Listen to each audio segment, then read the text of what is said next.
한국교회는 12월을 맞이하여 다니엘 프로젝트라고 하는 이 기도운동을 펼치고 있습니다. 우리 교회의 표현으로 하면 기도에 정진하는 달이죠.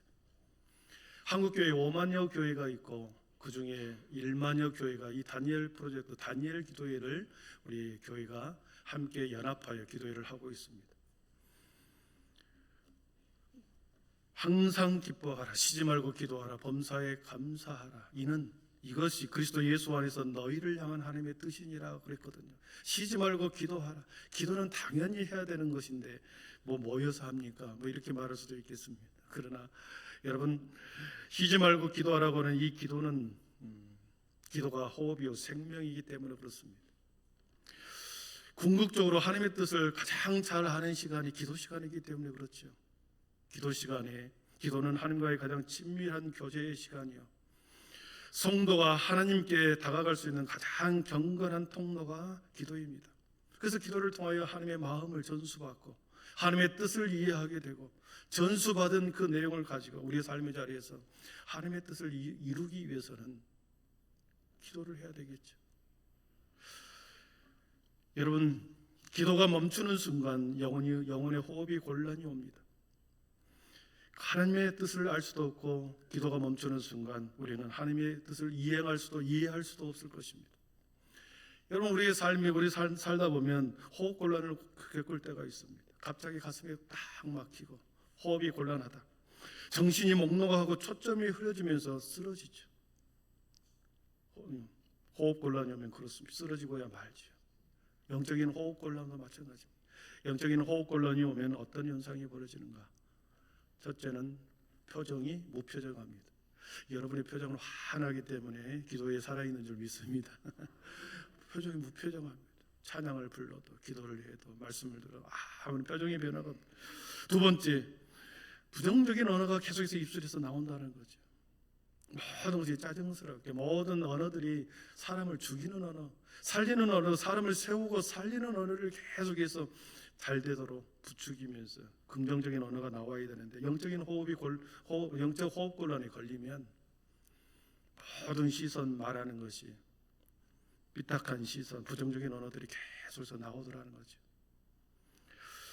그러므로 기도 운동은 우리의 영혼의 생명 운동이라고 할 수 있습니다. 한번 따라해 보겠습니다. 기도 운동은 영혼의 생명 운동입니다.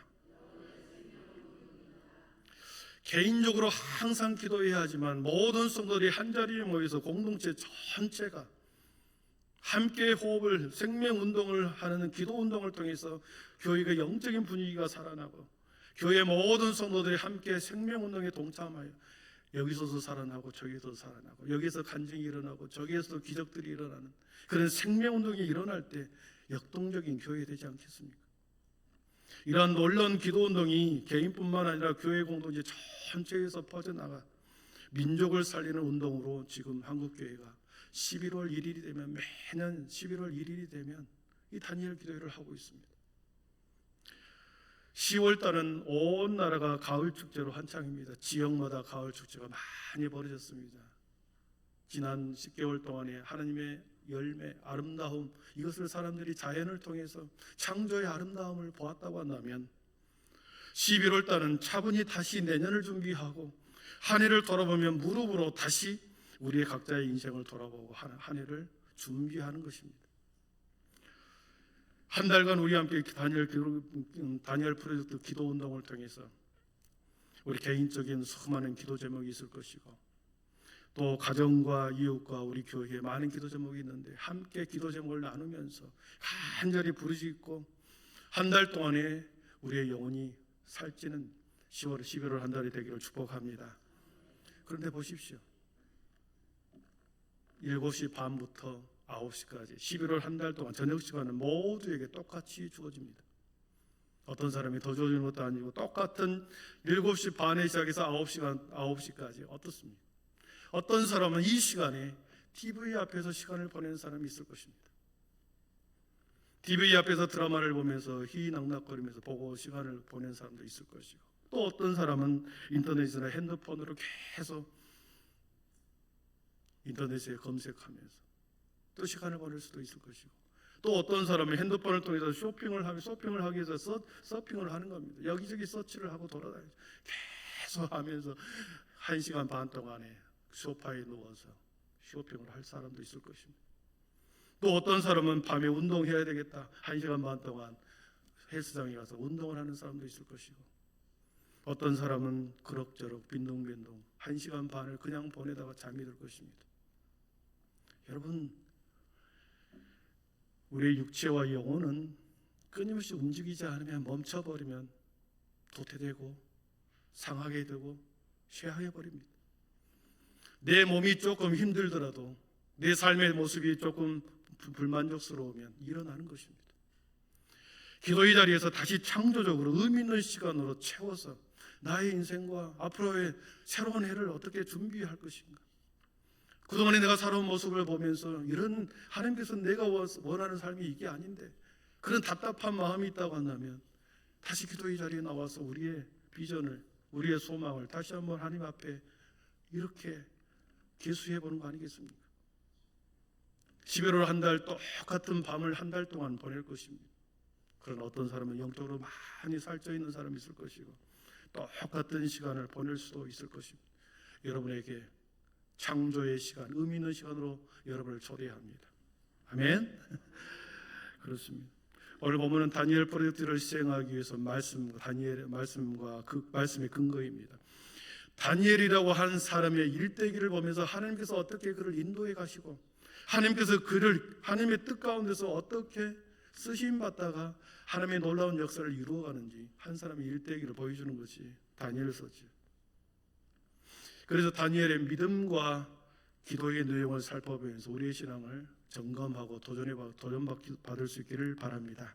오늘 1절을 한번 보겠습니다. 다니엘의 상황, 현재의 모습. 1절 같이 봅니다.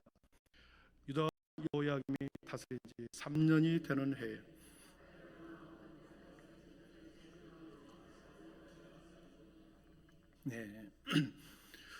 느부갓네살 왕이 바벨론 느부갓네살이 침략해 오는 해는 BC 605년입니다.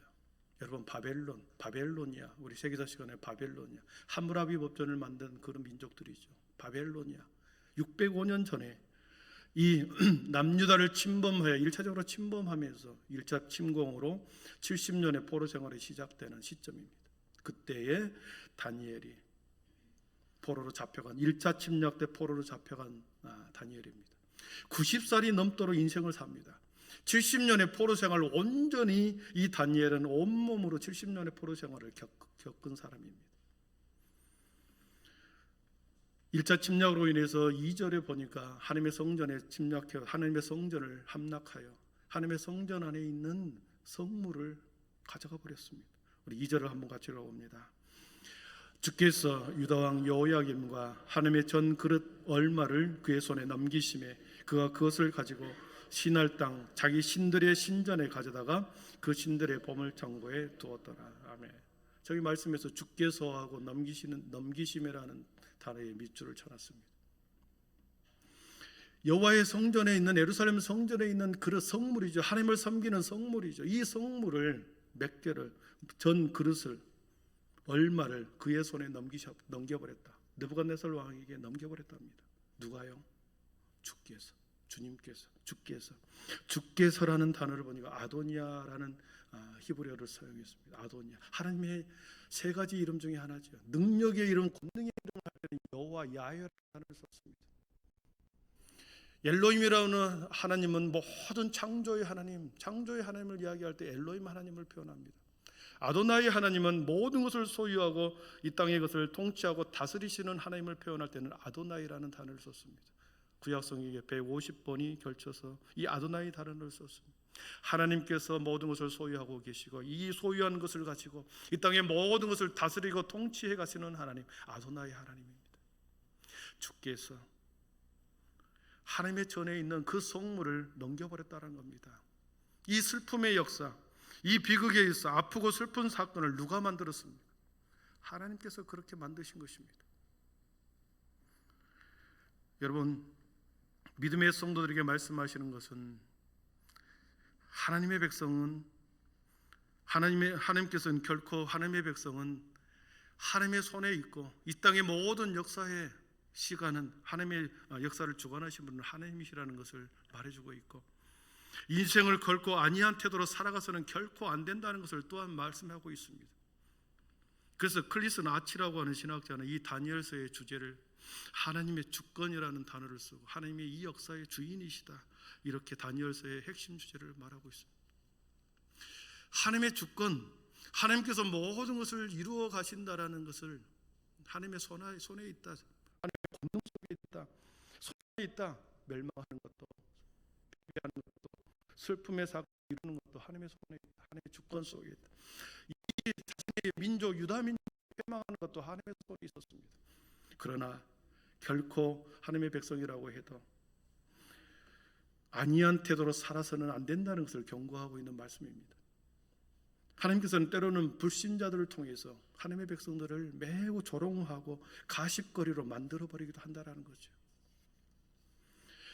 하나님의 심정, 하나님의 주권을 이해하지 못하는 세속의 역사가들이 볼 때 비극적인 이 사건을 보면서 하나님의 역사는 끝났다, 하나님의 역사는 이제 끝났다라고 단정 지을 수 있으나 절대 그렇지 않습니다. 왜냐하면 하나님의 이 세상의 모든 주권자가 하나님이시기 때문에 자신의 백성들은 비록 징벌하시기는 하지만 하나님께서는 그들을 최후를 그 징벌이 반드시 최후를 뜻하는 것이 아니라는 거죠. 그 징벌과 아픔을 통해서 새로운 질서, 새로운 역사를, 내일의 역사를 새롭게 쓰기 위해서 결단하는 것입니다. 결단하는 거고 단절시키기 위해서 때로는 징벌이라는 수단을 사용하더라는 거죠. 우리의 삶의 자리에서 욕과 같은 이해할 수 없는 아픔을 경험하는 경우가 있습니다. 내가 잘못한 것에 대해서 벌받는 것은 당연하죠. 세속의 법으로 그 벌을 받는 건 당연합니다. 그러나 믿음 생활 열심히 하고 말씀대로 살아보려고 애쓰에도 불구하고 그런 일들이 벌어질 수 있습니다. 아플 수 있고 물질을 잃어버릴 수도 있고 자식들이 떠나갈 수도 있습니다.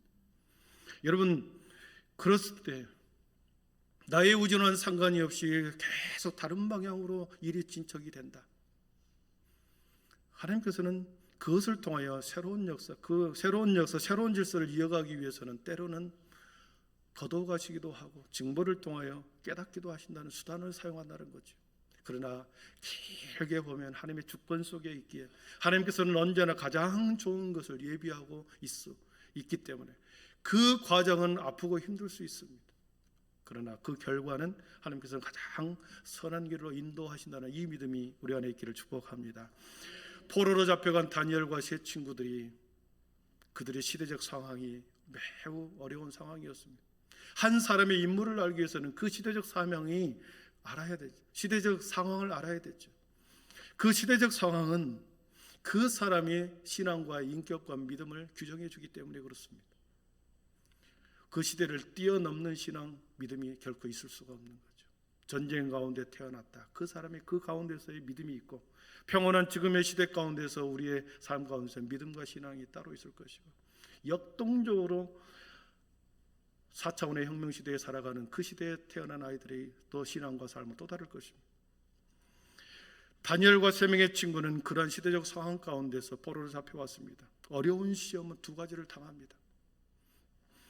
그들에게 닥친 두 가지 시험, 그 시험을 통해서 다니엘과 세 친구의 믿음을 우리가 보게 되죠. 우리 6절과 7절을 보시면 6절을 제가 읽어드리고 7절은 같이 있습니다. 그들 가운데는 유다 자손 곧 다니엘과 하나냐와 미사엘과 아사라가 있었더니 환관장이 그들의 이름을 고쳐 다니엘은 벨드사사이라 하고 미사엘은 메삭이라 하고 아사라는 아벳노고라 하였더라. 아멘. 다니엘과 세 명의 친구에게 닥치는 첫 번째 위기 시험은 그들의 이름을 개명해 버린 것입니다. 이름을 바꿔버린 거죠. 다니엘이라고 하는 뜻은 하나님이 나를 심판하신다. 하나님은 나의 심판자가 되신다. 다니엘의 이름 속에 그 부모님들의 기대와 열망이 있던 거죠. 다니엘 가문의 기대와 열망이 다니엘 이름 속에 하나님은 나의 심판자가 되신다. 그런데 그 이름을 베드사사로 바꿔버립니다. 벨이라고 하는 뜻이 바벨론의 신의 명칭이고 그 신은 누보라는 명칭을 가지고 있습니다. 그래서 베드사살이라고 하는 그 뜻은 너의 보호자는 벨이다. 다니엘 너의 보호자는 누보다. 다니엘 너의 이름은 너를 보호하시는 하나님이 아니라 다니엘 너를 보호하는 사람은 벨이고 느고다. 이름을 바꿔버립니다. 하나냐라고 하는 이름은 그의 친구 하나냐 이름은 하나님과 같은 자가 누구냐. 매우 신앙이 돈독한 친구인 것을 알 수 있죠. 하나님과 같은 자가 누구냐.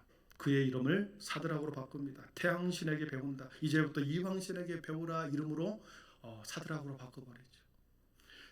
두 번째 친구 미사엘이라는 친구가 있습니다. 하나님은 은혜로우시다라고 하는 뜻입니다.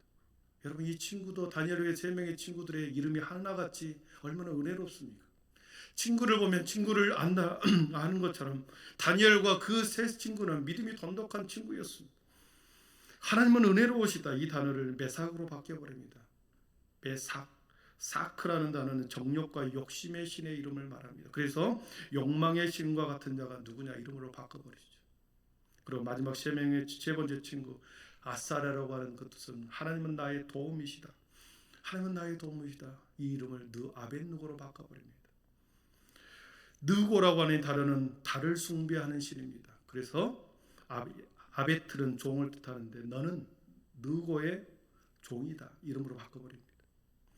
여러분 다니엘뿐만 아니라 그 3명의 친구는 그렇게 포로로 잡혀오자 그들의 이름이 계명하라라고 하는 큰 시험을 닥칩니다. 여러분 이름이라고 하는 것은 그 사람의 정체성을 표현하는 거죠. 그 사람을 대표하는 것은 이름 아닙니까? 신앙 고백적 의미로 이름을 주어주기도 하고 그 정체성이 그 사람의 이름 속에 들어있는 거죠.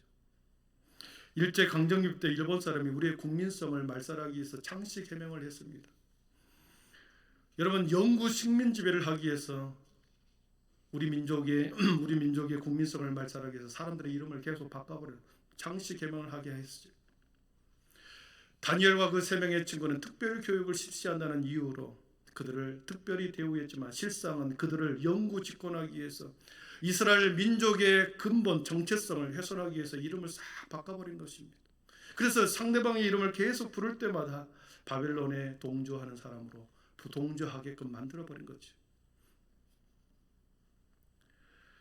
첫 번째 도전은 그들의 이름을 바벨론으로 바꿨고 두 번째 그들에게 믿음의 도전이 왔습니다. 이방신에 바쳐진 음식을 강요받았습니다. 우리 10절을 한번 같이 읽어보겠습니다. 10절입니다. 환관장이 다니엘에게 이르되 내가 내 주 왕을 두려워 아멘. 예, 거기까지 하겠습니다. 5절에서 그랬거든요. 왕이 지정하여 그들에게 왕의 음식과 그가 마시는 포도주를 날마다 쓸 것을 주었다. 왕이 지정하는 음식, 왕이 주는 음식만 먹게 되어 있었습니다. 여러분 만 먹어라. 그 외에는 먹지 말아라. 그 주는 것 외에 다른 것을 먹지 말아라. 생사의 갈림길에 놓여 있습니다. 받아서 먹지 않으면 죽는 거죠. 지정된 음식을 먹이도록 생사의 갈림길에 다니엘과 3명의 친구는 놓여 있습니다. 그 믿음의 도전을 받게 된 거죠. 바쳐진 음식, 지정된 음식은 바벨론 신에게 바쳐진 음식, 매일 아침에 바벨론 신에게 바쳐진 제물이었습니다. 이것을 유대 땅에서 잡혀온 그 젊은 청년들에게 계속 먹게 하면서 바벨론 신에게 나의 몸과 마음을 바칩니다. 나의 생명은 바벨론 신에게 맡깁니다라는 뜻으로 이 음식만 먹어라. 너희들의 생명은 바벨론 신에게 맡겨져 있다. 이것을 강요받은 것이죠. 사랑하는 성도 여러분, 우리 성도들도 사회생활하면서 많은 불신자들로부터 이런 유혹을 받을 때가 있죠. 회식하는 가운데 한 잔만 해라. 딱 한 잔만 해라. 다른 사람들도 다 그렇게 하고 내가 아는 장로님도 목사님도 술 마시더라 이러면서 유혹하면서 한 잔만 해라. 불신자들의 제안 속에는 저희가 있습니다. 의도가 있죠. 그들이 요구한 잔을 받아 먹고 마실 때 불신자는 속으로 쾌재를 부르죠. 그렇지, 너도 별 수 없구나. 속으로 말하는 거죠. 너도 별 수 없구나. 너가 그리스도인이라고 하면서 너도 별 수 없구나. 단순히 먹고 마시는 차원을 뛰어넘어 신앙의 정절을 잃어버린 거죠. 신앙의 정절, 신앙적인 확신, 신앙의 정절에 관한 그러한 시험이 우리 속에 계속 온다라는 거죠.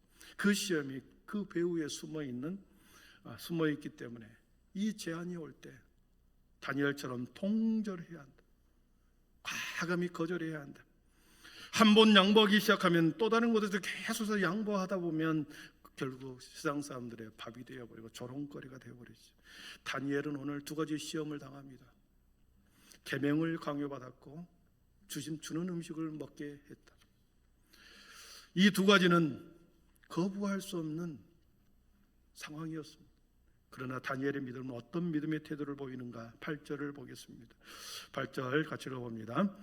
다니엘은 뜻을 정하여 왕의 음식과 그가 마시는 포도주로 자기를 더럽히지 아니라 하고 환관장에게 구하니. 아멘.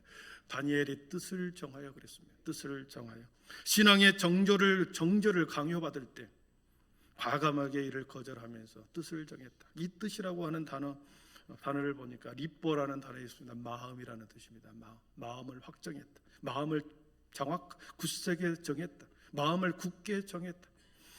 어떤 경우에도 내 마음을 빼앗기지 않겠다. 굳게 의지의 표현이 내가 뜻을 정했다.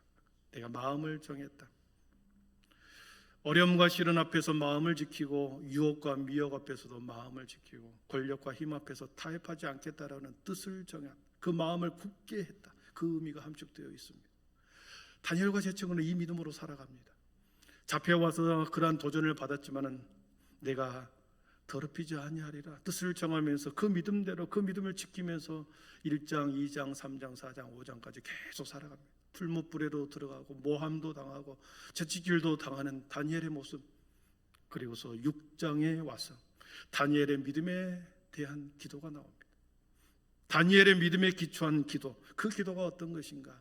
다니엘 프로젝트의 이 기도의 내용이 그 본론이죠. 6장 10절을 우리 같이 읽어보겠습니다. 다니엘의 기도 같이 읽습니다.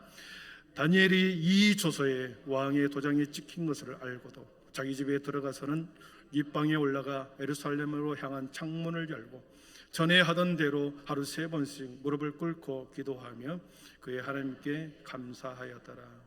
이 상황은 바벨론의 왕이 다른 신에게 절을 하는 모든 사람은 내가 사자굴에 넣어버리겠다. 이러한 조서를 찍어서 전국에 방을 붙이게 한 거죠. 이 명령을 어긴 사람은 굶주린 사자굴에 던져서 죽이겠다라고 하는 사형 통고문이었습니다. 이 사형 통고문을 보면 보통 사람들은 어떻습니까? 지하로 숨거나 다른 곳으로 겁을 먹어 도망가겠죠. 그러나 다니엘은 오늘 말씀해 보니까 왕의 도장에 찍힌 것을 알고도 사형 통고문인 것을 알면서도 2층으로 올라갑니다. 2층으로 위층으로 올라갑니다. 지하로 숨어 내려가는 것이가 오히려 위층으로 반대로 올라갑니다. 그리고 멀리서도 다 볼 수 있도록 창문을 열었습니다. 보통 창문을 닫고 커튼을 치는 게 맞는데 창문을 오히려 반대로 열어놓습니다. 그리고 다 열어젖힌 후에 멀리서 볼 수 있도록 하루에 3번씩 기도하는 모습. 다니엘의 믿음에 대한 기도. 우리가 식당에 가서 누가 볼까 봐 식사 기도를 하는 것이 아니라 식사 묵념으로 끝나고 살짝 하면서 끝나버리기도 하는데 이와 같은 다니엘의 기도는 생명을 내어놓는 기도였습니다. 말씀을 정리합니다. 사랑하는 성도 여러분, 일생일대에 여러분 한번 하나님 앞에 여러분 부르짖고 기도해 본 적이 있습니까? 내 인생이 이것이 아닌데, 내가 원했던 삶이 이게 아닌데, 내 삶이 왜 이렇게 되었는가? 어디서부터 잘못되었는가? 어디서부터 다시 시작해야 되는가? 다시 한번 생명을 거는 기도 한번 여러분 하나님 앞에 드려보지 않겠습니까? 기도는 편하고 안전하고 아무 일 없을 때 하는 것이 결코 아닙니다. 편안할 때도 기도하지만 물론 기도는 절박하게 간절하게 최선을 다해야 하는 그 기도. 여러분 11월 한 달 동안 그런 기도 드릴 수 있기를 축원합니다. 기도는 상황이 좋을 때나 나쁠 때나, 우리의 형편이 좋을 때나 나쁠 때나, 좋을 때는 감사의 기도를 하고 힘들 때는 부르짖고 기도하고 간절히 절박하게 기도할 때 하나님께서는 그 사람의 기도소리를 반드시 응답해 줄 줄 믿습니다. 다니엘의 기도는 가장 위험하고 무모한 기도, 생명을 거는 기도였습니다. 다니엘의 인생이 어떻게 변했습니까? 그 민족의 총리가 되고 90살이 넘도록 거기에서 하나님의 사역을 위해서 귀하게 쓰임받는 다니엘 총리가 되지 않습니까? 11월 한 달 하나님이 다니엘이 보여줬던 그 믿음, 뜻을 정하고 마음을 확정하고 다니엘이 드린 기도, 내가 생명을 거는 기도, 그 기도를 드려서 그때는 그것이 힘들고 어려웠으나 하나님께서는 그의 모습을 보고 결국은 그의 진심과 전심을 보고 그를 애굽의 바벨론의 총리로 세워 하나님의 사역을 놀랍게 감당한 것을 보았습니다. 여러분의 육체의 질병이 있습니까? 손자 손녀들이 진로를 앞두고 있습니까? 가정에 다양한 문제들이 있습니까? 관계의 어려움이 있습니까? 물질의 문제가 있습니까? 여러분, 기도의 자리에서 진정으로 기도함으로 이 모든 문제를 해결받는 그런 놀라운 기적을 경험하는 12월 한 달이 되기를 축복합니다.